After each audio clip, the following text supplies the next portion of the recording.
Oh, that was easy. What could you tell guys being here before? What could you tell them about what kind of atmosphere to expect, even though basketball, football are different animals? Well, I've been here for football before. I Okay, called a couple of games on Thursday night here, and the one thing that blew me away was the tailgate scene, even on a Thursday night. Now, I can only imagine. Now, that was Texas, but I can only imagine what it will be like for the Cyhawk game and on a Saturday.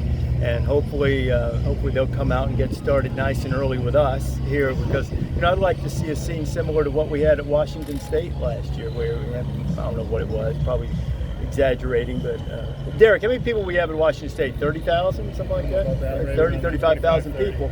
And we'd love to see something like that here. So it would be fun. I'm sorry I ruined your soundbite by asking our PR guy.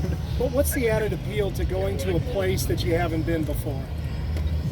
The biggest thing for me is that they're not used to having us. I mean, we're always welcomed and treated very well at places that become regular stops, the Ohio States, Alabama's, Michigan's, places that we're treated great.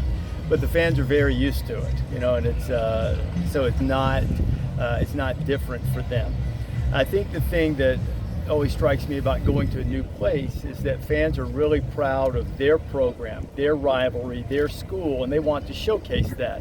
I don't think this is like, them coming out just to see us.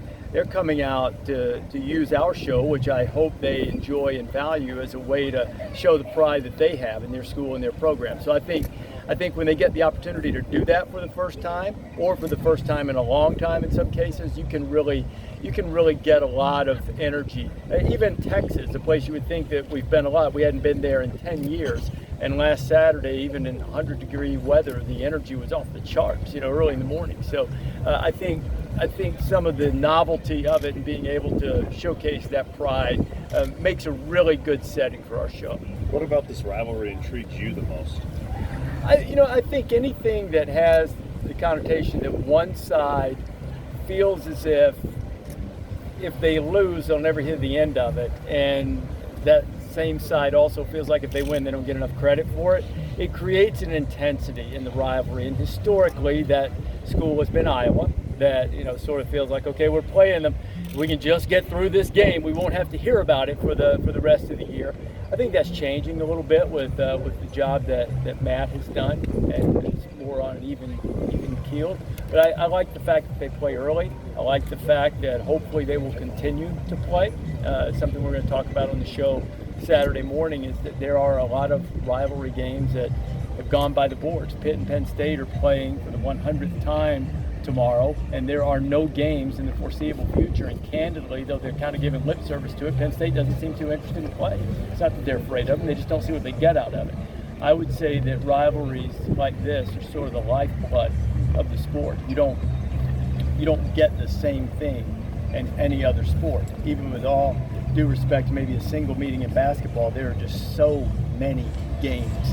And with college football being once a week, almost a communal type feel, a building to a singular day, it's really, really tough to match it. I think the way that there's pride in this state and programs, and the historic animosity between the two, way back in the day, it gives it a lot of texture and a lot of fun.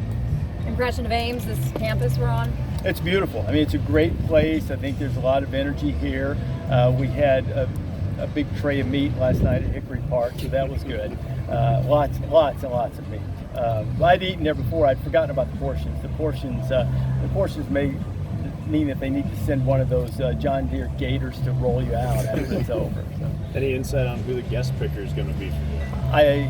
We are finalizing that. I'm not at liberty to discuss that at this point in the day, but we are bringing a celebrity to Ames. That's the goal. So it should be well received and be a lot of fun. When you dug into this Hawkeyes team, kind of breaking it down, looking at it, what are the biggest things that jump out to you so far? Defensive line, I think, is a big thing.